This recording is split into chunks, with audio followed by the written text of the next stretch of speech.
Good morning विद्यार्थी मित्रों। कक्षा 12 में सांख्यिकी में दूसरे भाग में तीसरा पाठ, यानी कि वैसे माना जाए तो पहले भाग में 4 चैप्टर थे और इसमें अब ये तीसरा, यानी हमारा अब ये 7वां चैप्टर माना जाएगा। चैप्टर नंबर 7 मानेंगे हम इसको। वीडियो में हम इसी नंबर का उपयोग करेंगे, तो ये तीसरा पाठ यानी चैप्टर 7 माना जाएगा। तो हम लोग आगे बढ़ते हैं। इसमें प्रामाणिक वितरण में हम क्या पढ़ेंगे देखते हैं। बहुत ही कम सवाल हैं, बहुत ही छोटा स्वाध्याय है। प्रामाणिक वितरण में देखते हैं, यहाँ पर कुछ काम की चीज़ें हो तो देख लेते हैं। यहाँ पर 2 चीज़ें हमारे पास हैं काम की। ये जो निशान दिख रहा है आप लोगों को, इससे हम म्यू यानी माध्य कहेंगे, और ये जो निशान दिख रहा है उसे सिग्मा यानी प्रमाप विचलन कहेंगे। इसे ठीक से नोट कर लीजिए, बहुत काम आने वाला है। सबसे अधिक इन दोनों निशान का उपयोग होने वाला है, म्यू और सिग्मा, माध्य और प्रमाप विचलन। उसके बाद हमारे पास ये घटत्व फलन का ये सूत्र हो गया। घटत्व फलन, यहाँ पर देखिए घटत्व फलन का ये सूत्र हो गया। ये सूत्र भी आप लोगों को अच्छे से लिख लेना है, और इसके साथ यहाँ तक का ये पूरा लिख लेना है आप लोगों को। पाई का मूल्य याद रखिए और ई का मूल्य भी याद रखिए। ये दोनों अचलांक हैं, अचर हैं, ठीक है। तो बहुत ही काम की चीज़ें हमने यहाँ पर आप लोगों को बताई हैं, इसे ठीक से नोट कर लीजिए। ये दोनों भी नोट कर लीजिए। आगे चलते हैं।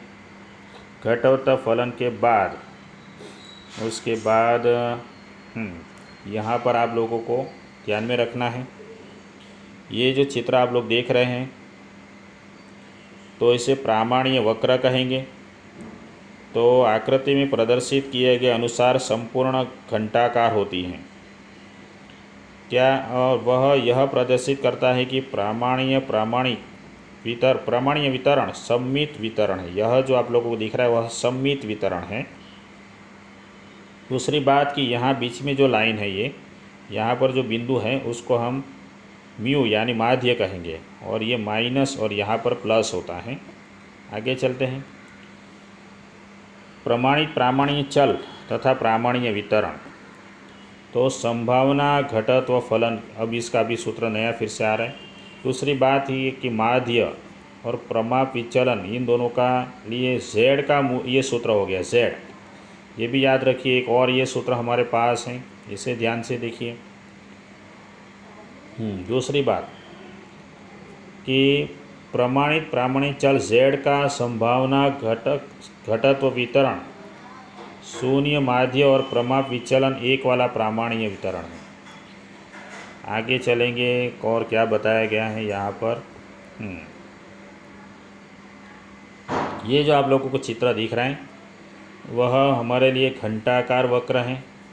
इस वक्र को प्रामाणिक वक्र कहा जाता है, और z बराबर 0 के लिए दोनों ओर सममित होता है, सममित।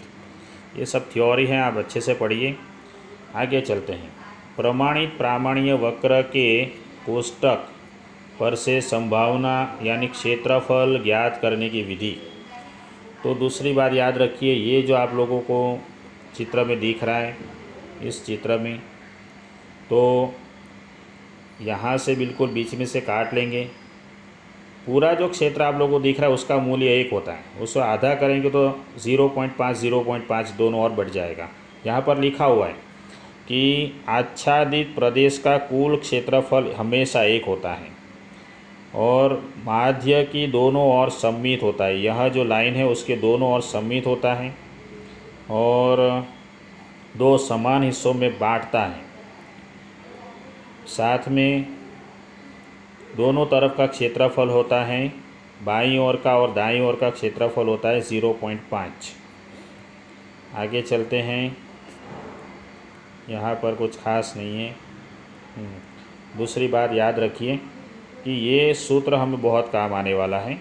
ये सूत्र आप लोगों को ध्यान से नोट कर लेना है, इसका उपयोग बहुत करेंगे। चलते हैं उदाहरण नंबर 1 की तरफ। तो हमारे पास माध्य दिया गया है। माध्य यानी याद रखिए कि ये वाला निशान हमें 10 दिया गया है और प्रमाप विचलन हमें दिया गया है सिग्मा यानी 2 दिया गया है सिग्मा। यहाँ पर देखिए लिखा हुआ है, ठीक है, 2 चीज़ें दी गई हैं और x का मूल्य 10 और 12 के बीच है और प्रामाणिक चल x का मूल्य और 8 और 10 के बीच हो तो उसकी संभावना का मान ज्ञात कीजिए। तो x का मूल्य 10 और 12 के बीच, देखिए ध्यान से, x का मूल्य 10 और 12 के बीच लिया हुआ है। फिर हमने आगे एक सूत्र लिया था, याद कीजिए, z बराबर x माइनस माध्य बटे सिग्मा। इसी सूत्र का हमने यहाँ पर 2 बार उपयोग किया है क्योंकि ये 10 के लिए बनाया गया है और दूसरा जो है वह 12 के लिए बनाया गया है। एक में हमने x बराबर 10 और एक में 12 लिया हुआ है, ठीक है। चलो उसके बाद उसमें हम माध्य का मूल्य, ये जो माध्य दिख रहा है उसका मूल्य हमने 10 ले लिया और सिग्मा यानी प्रमाप विचलन 2 ले लिया है। दोनों तरफ इसका हल निकालेंगे तो ये 0 हो गया और ये 1 हो गया। तो हमें z का मूल्य 0 और 1 के बीच मिल रहा है, ठीक है। अब हम वक्र बनाएंगे, ध्यान से देखिए, ये हमारे लिए z बराबर 0 हो गया और ये अनंत है, अनंत दूरी है। तो इसके और इसके बीच में कहीं पर भी एक लाइन ऐसे बना दीजिए, उसे कहेंगे हम z बराबर 1। तो हमारे पास 0 से लेकर 1 के बीच, ये 0 से लेकर 1 के बीच जो दिख रहा है वही हमारा क्षेत्रफल हमें ज्ञात करना है, इसको ज्ञात करना है, ठीक है। तो इसको ज्ञात करने के लिए ये यहाँ से लिखना है बच्चों, याद रखिए, ये जो 0 1 0 तो हमारे पास होता ही है, 1 को यहाँ पर कहीं पर भी, यहाँ पर भी बता सकते हैं, यहाँ पर भी बता सकते हैं, ऐसे करके। तो यहाँ से हमें मिल गया 0 और 1 के बीच हमारे पास क्षेत्रफल है। उसके बाद हमें क्या करना है, देखिए ध्यान से, हम लोग अंत की तरफ चल रहे हैं। तो हमें 0 और 1 के बीच जो ये क्षेत्रफल दिख रहा है आप लोगों को, ये क्षेत्रफल, उसका मूल्य कितना होगा, तो ये यहाँ पे लिखा हुआ है। कैसे ज्ञात करेंगे, देखिए ध्यान से देखिए, इसको 0 और 1 के बीच है हमारे पास, ठीक है। इसके आधार पर हम इसको ज्ञात करेंगे। ध्यान से देखिए, ये बार बार फिर पीछे के पेज पर जाना मुश्किल हो जाएगा। तो देखिए हम कैसे ज्ञात करते हैं। तो किताब के पूरे अंत में चलेंगे हम लोग। ध्यान से देखिए, मैं लास्ट पेज पर आप लोगों को बता देता हूँ।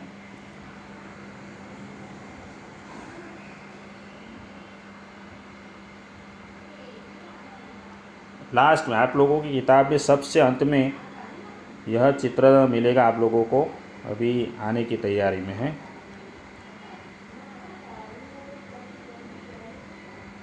हाँ, ये वाला चित्र सबसे लास्ट पेज पर आप लोग देखेंगे, ये वाला चित्र। तो आप लोग देखिए, हमने आप लोगों को बताया था कि आप लोगों का मूल्य जो है, z का मूल्य 0 और 1 के बीच है, ठीक है, 0 और 1 के बीच। तो हमें 0 को जो है उसको यहाँ पे देखना है, ये 0 है, और 1 जो है उसको हमें यहाँ पर देखना है, यहाँ पर। तो 0 की लाइन यहाँ आगे बढ़ेगी और 1 की लाइन यहाँ पे आगे बढ़ेगी, तो हमें मिलेगा 0.3413, पॉइंट यानी 0.3413, ठीक है। खास याद रखिए, ये जो हमारे पास था 0 से 1, तो जो पहला आंकड़ा दिख रहा है उसको यहाँ पे देखना है, इस लाइन में। फिर से देख लेते हैं, चलो, z का मूल्य 0 से 1 के बीच जो पहला आंकड़ा दिख रहा है उसको इस लाइन में देखना है, इस लाइन में, ठीक है, 0। तो यहाँ पे देखेंगे, और दूसरा आंकड़ा दिख रहा है उसे इस लाइन में देखना है। खास ध्यान रखिए, ये लाइन नीचे बहुत आगे जा रही है, जैसे कि देखिए यहाँ पर आगे बहुत जा रही है। तो ये 0 था और ये 1 वाली लाइन थी, ये दोनों जहाँ पे मिलते हैं वो हमें लेना है, ठीक है। इस प्रकार से इसका उपयोग करते हैं, 0 से 1। चलते हैं फिर हम लोग अपने सवाल की तरफ। तो फिर से बहुत सारे पेज हमें आगे लेना पड़ेगा किताब में। कहाँ आ गए, हाँ चलो आ गए, 5वें पाठ में है अभी। तो बहुत सारे हमें तीसरे पाठ में जाना है।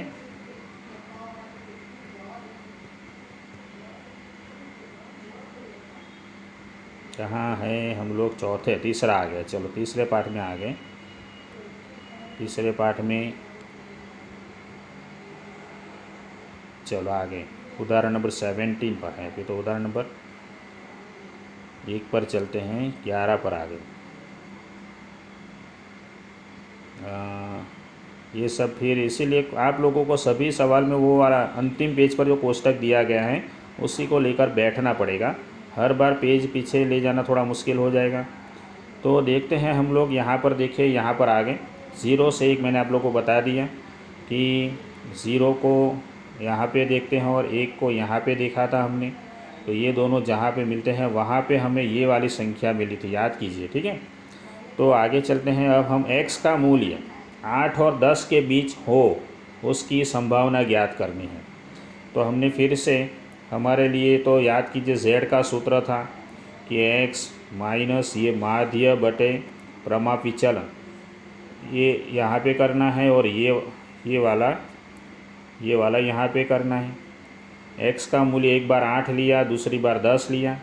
उसके बाद माध्य और प्रमाप विचलन तो आप लोगों को याद ही है कि माध्य तो सवाल में 10 दिया गया था और प्रमाप विचलन आप लोगों को 2 दिया गया था। इसका उपयोग करने पर हमें -1 से +0 के बीच मिल रहा है, ठीक है। अब -1 से माइनस में मिलेगा तो हमें माइनस यानी इस तरफ दिखाना पड़ेगा, इस तरफ दिखाना पड़ेगा। हमारा क्षेत्र जो है, ध्यान से देखिए बच्चों, ये माइनस मिला, फिर यहाँ पर बराबर का निशान करके उसको हमने पूरा उल्टा कर दिया, इसमें से ये उल्टा कर दिया है, ठीक है। इसमें से ये उल्टा कर दिया है, यानी प्लस की ओर घुमा दिया है। तो प्लस में बनाने के बाद ही ये माइनस जो था उसको हम ऐसे 0 से एक प्लस बनाएंगे और यहाँ पे लिखेंगे सममितता, यानी दोनों समान ही होते हैं। और इसका मूल्य जो है वो हमने यहाँ पर भी देखा हुआ था, वहीं यहाँ पर आएगा फिर से, ठीक है, 0.3413। तो ये पहला सवाल था, बहुत ही आसान। हम लोग यहाँ तक ही देखेंगे आज। कुछ आगे के सवाल आप लोग पढ़ के रखें, कुछ देखेंगे तो अच्छा रहेगा। कोष्टक का अभ्यास कीजिए कि अगले कोष्टक में भी देखिए, जैसे कि अगर ये बताया गया है ये, तो इसका मूल्य ये कैसे ज्ञात करेंगे, इसका अभ्यास कीजिए आप लोग। अगर ये बताया गया है ये वाला, तो इसका उपयोग कोष्टक के आधार पर इसमें से हम ये मूल्य कैसे प्राप्त करते हैं उसका अभ्यास कीजिए, तो कोष्टक का उपयोग करना आ जाएगा। तो अगले वीडियो में हम लोग उदाहरण नंबर 2 से शुरू करेंगे। आप लोग थोड़ा सा पढ़ के रखिए। तो मिलते हैं अगली वीडियो में।